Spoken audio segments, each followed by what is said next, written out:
Well, it's week 7 of the LCS with coverage brought to you by Alien. We're here on the second day with Damonte, would-be savior of CLG. Unfortunately, hasn't been working out too well in these first two games. All right, break it down for me, Damonte. I know you kind of talked about this yesterday in the press conference, but I wasn't there. So tell me, how did this all happen? When did you find out CLG was interested in you, and how did it all go down?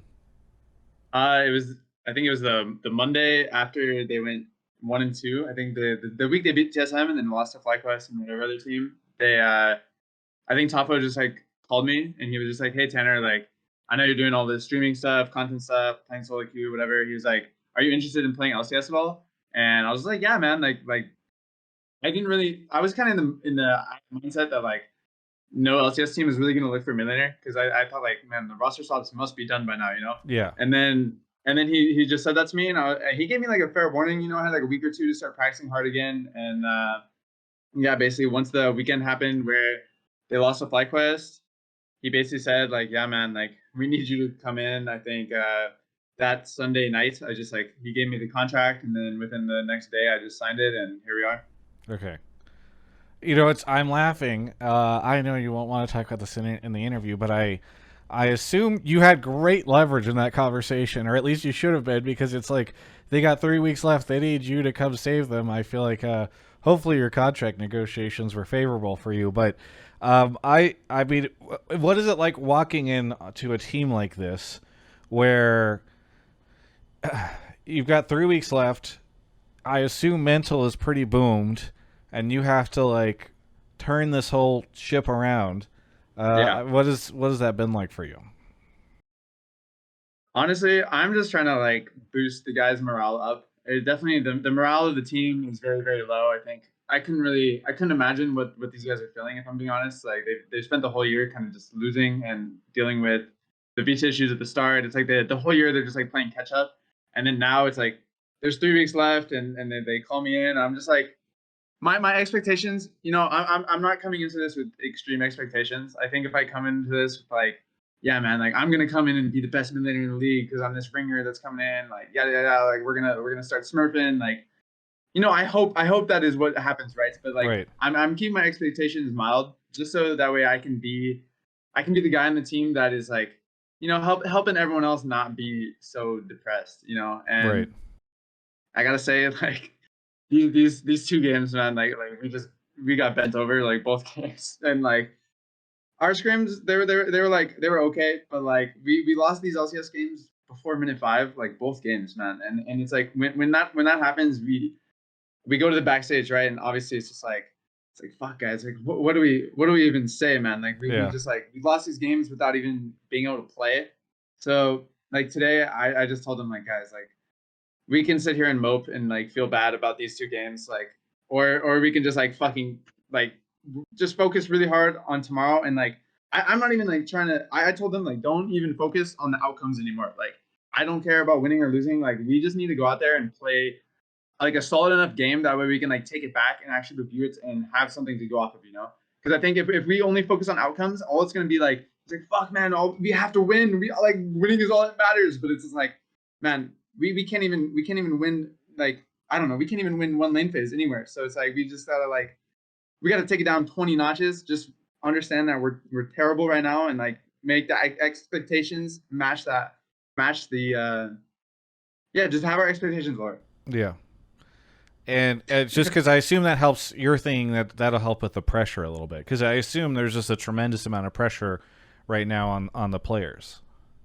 I'm sure. I mean, I'm sure every player is like stressing in their own way, right? I like obviously there's I'm sure like I don't even know the contract situations with all the players on the teams, right? But like obviously if you end summer split 10th, that is not good for you at all, right? Right. So there's pressure in that way, but like I'm just trying to make sure. Like you would think if we're 10th place, we would not feel pressure because it's like, man, we're so shit. Like who cares? Like, but it doesn't always work that way. So yeah. Well, it's an interesting situation you guys are in, because all of a sudden, Golden Guardians and FlyQuest are just coming and crushing people, and I think what right now everyone's saying, you know, no offense to you or the CLG guys, but like a lot of the people are saying like, all right, is it FlyQuest or Golden Guardians that's gonna like not make it to playoffs alongside Yeah. CLG? So I like I don't know. You said lower expectations a ton. Do you have hopes that this team can like make sure that it stays in the top 8? Yeah, I mean, for sure. Like when I say lower expectations, I'm saying more so just like taking it day by day, because I think the more we think about the bigger picture, the more stress that we're gonna have. And like after you play 2 games that are this bad, if you're focusing on the big picture, you're not gonna get better anymore. You're just gonna like only think about that, and you're gonna just like get in your own head. Especially like think about the big picture, man. The big picture is looking pretty tough out here. Like you said, like the Fly Quest and Golden Guardians are now picking up quite a bit, and we are not picking up. So obviously, if you think about that, man, it's too stressful. So just like I don't know, yeah, we're gonna come into the match tomorrow. I'm gonna like I don't know, it's super cliche, but we're gonna just do our best, and like I really want to make sure these guys are not too worried about just winning every game, and just like we need to like start over is how I feel. Yeah. And starting over at week 7 of the summer split is pretty tough. Yes. Yes. It's a final round robin. You get one last chance with all these different teams. So, what 7-2 angle. yes. For you personally, do you feel like you have to kind of prove yourself here because obviously I know you well enough. We're pals that I know the frustration that you have felt where you like keep hopping onto the teams and then you end up off the team, you end up in academy. Like we had that conversation even just about your decision to go into the content creation side of things. So I don't know if you're like, I need to prove myself, I need to show that I should be a starter for next year. I've thought about stuff like that, but for me, I don't know. I saw like the mid lane power rankings, right? Like the ones that all the analysts did, and it's like the 5 EU mid laners on the top 5, and then the 5 NA mid laners at the bottom 5. I'm just like, man, like I really think if I was just playing this whole year on one team, like I would be in like the top 5. I really genuinely think that.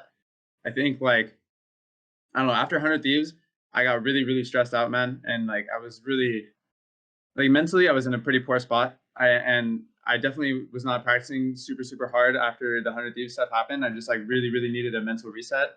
And I'm like 100% confident in myself that I'm still the best like NA millionaire in this region. Like I think like that is like not even something that I have to hesitate to say. I think the other like only NA millionaire that's like really solid is like a Blaze Olive. I think this guy's really good, but like for me, I don't know. There's no pressure, man. I just really want to see like what happens. I really do hope that next year I can get like an opportunity on a team that really wants to commit to me. I really want I want a chance to stay on a team for longer than 6 months. Like the last 2 years of my career, I've played on 4 different teams, and it's like every single split I have to restart and start over. And I don't feel like that's not even what hits my strength as a player. Like my strength as a player, I really think like it is like getting these guys together and getting a team together to become better over time. And like I feel like I feel like I really excel when I have a group of guys that I can just stick with and really learn and really just understand everyone really well. And being like thrown around to so many different teams is really tough for sure. Yeah. And for like I don't know, man. I am not worried about like getting an LCS job or like not getting one anymore. Like I think the more I used to think in that way where it's like if I don't play LCS, like I'm doomed. But it's nice to like understand now that I'm like, how do I put this? It just doesn't feel like it's like do or die all the time for me. Which maybe who knows? Maybe that's like a bad thing in its own sense. Like if you think about it from a certain perspective, but it's like after what happened over the last year 2 years, just like I don't want to deal with that amount of stress anymore. Yeah. No, I think that makes a lot of sense. I can understand why you would go through all that stuff, and at a certain point in time, you just have to like let go and be like, whatever's going to happen is going to happen. Because I'm sure it's frustrating. Kind of. Yeah, I guess like adding on to that, honestly, like Clutch Gaming, man, we ended Springfoot in ninth, and we basically stuck together with the same roster, and we literally ended up going to Worlds. I really think like I think teams should just be more confident in the teams that they put together at the start of the split, and like there's just like man, this split has been so crazy too. Just like watching like the first six weeks from the outside, I was just like, man, everyone's just getting moved around so much. It's so weird. Yeah. Do you think that? I don't know. I feel like I would think the coaches or like the general managers would just have like more of like a solid like belief in the system that they put together.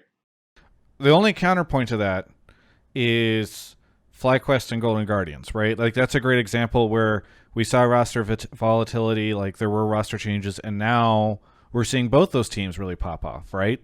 Because I like, look, I'm right there with you. Now, normally I don't get into like the personal opinion stuff in this, right? But like I'm right there Yeah. with you in that I think that the roster volatility sometimes is like really bad, but then it's really hard because you and I are going to have this conversation, and somebody, in the YouTube comments, Twitter, or Reddit, like they can look at this and say like, yeah, but without the roster volatility, we wouldn't have Golden Guardians and FlyQuest upsetting so many people back to back right now, right? So that's the frustrating thing for me is I'm like, I want to say it's bad, but then I'm seeing evidence right now that like at least these teams have found some great success with making those changes. Yeah, I've seen like this discussion a bunch too, and I feel like one thing I think about that I feel like I don't see people talk about is the fact that best of ones really do just like completely warp everything. Because like imagine if these were best of threes, and I genuinely think like the FlyQuest and Golden Guardians rosters are looking solid. But what if these teams are in best of threes against these top teams? Do we really think like they're going to be 2-0ing? Do we really think these games are going to be looking like this every like on the best of threes? I feel like I don't know. This is a completely different discussion as well, right? Yeah. But it just feels like there's so many conclusions drawn all of the time from best of ones. And this was a five rotation split or whatever. What is it called? The five Oh, there were 5 round robin. 5 round robins, right? Yeah. And it's like now we don't even think about the last 4 round robins anymore. It's like we only just think about whatever happened this round robin because the other round robins are like kind of useless now because the rosters changed. So like Yeah. why even like worry about that stuff? Well, as you said, this is a part of a bigger conversation, and we are past the riot allotted time for a media interview. So, is there? What? Yeah, 10 minutes. Okay, sorry, I talked too much. No, it's good. It was a good conversation, but there are probably screen. Yeah, I see. I'm getting pinged right now. Is there anything you want to say to any of the fans out there, really quickly? I want to say to all the fans, thank you for supporting me, and yeah, just we're gonna do my best on CLG. You can see how it happens, and yeah, I love you guys. Thank you, Damonte, so much for the interview, and I'll catch everyone next time right here on my YouTube channel. Go subscribe. Hello, summoners. It's time. It's time for my outro. As we get ready for Worlds, you should get ready to compete in League of Legends or participate in play video games. You could do so by clicking the link in the description below and going to alienware.com/Travis. If it's before or the day of the 21st of July, you still have a chance to pick up something great for Black Friday in July with Alienware. We love them so much, and I also love all the people whose names are going across the bottom of the screen right now for subscribing to the channel, new subscribers. And if you would like to end up on this banner, there's a chance that you could by subscribing to the channel right now. It's very helpful. Thank you so much. I love you. Wait, is it weird that I said that? I know I don't know you that well yet, but I just thought you should know. I do love you because you support my show and my content by waiting till the end of this outro, even though I'm still going on. It's just really nice. Tell me you love me back in the comments if you do.